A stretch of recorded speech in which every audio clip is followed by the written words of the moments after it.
DEMU নদীৰ ওপৰত পকী দলং আৰু পঞ্চায়তখনৰ ৰাস্তাসমূহ নিৰ্মাণৰ বাবে ডিমুৰ নৈৰ পাৰত শ শ ৰাইজৰ তীব্ৰ প্ৰতিবাদ। চিলাখুটি আৰু নামনি চিলাখুটি পঞ্চায়তৰ ৰাইজৰ উদ্যোগত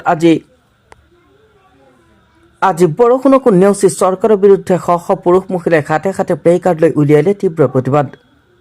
নৌ ব্ৰিজ নৌ ভোট, আমাৰ দাবী মানিবই লাগিব। বিজেপি চৰকাৰ খাই খাই, বিজেপি চৰকাৰৰ কাম নাই আদি বিভিন্ন চৰকাৰ বিৰোধী ধ্বনিৰে কঁপাই তোলে ডিমু নৈৰ পাৰ। সমাগত বিধানসভা নিৰ্বাচনৰ পূৰ্বে দলং আৰু ৰাস্তাৰ নিৰ্মাণৰ কাম আৰম্ভ নকৰিলে বিজেপি চৰকাৰখনক বৰ্জন কৰাৰ উপৰিও দলৰ কোনো কৰ্মীক গাঁওসমূহত প্ৰৱেশ কৰিবলৈ দিয়া নহ'ব বুলি সকীয়াই দিয়ে চৰকাৰক। ইপিনে আমাক মৰম দিলে আমি ভোট দিম, নহ'লে চৰকাৰখনক বাহিৰ কৰিবলৈ সাজু হ'ম বুলিও সদৰি কৰিছে।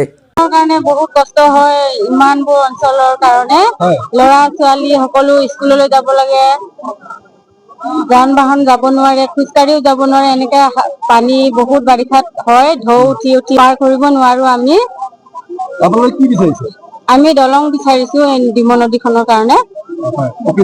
হয়, পকী দলং বিচাৰিছো। আজি ইমান বছৰ হ'ল, মা দেউতা পূৰ্বপুৰুষৰ পৰা আজি ইমান দিন হৈ গ'ল ধৰ্ণা দি আছো, তথাপিও আজিলৈকে দলং হোৱাই নাই। চৰকাৰে কৈছে হ'ব হ'ব বুলি আমাক আশা দিছে, কিন্তু চৰকাৰে এইটো দিয়া নাই।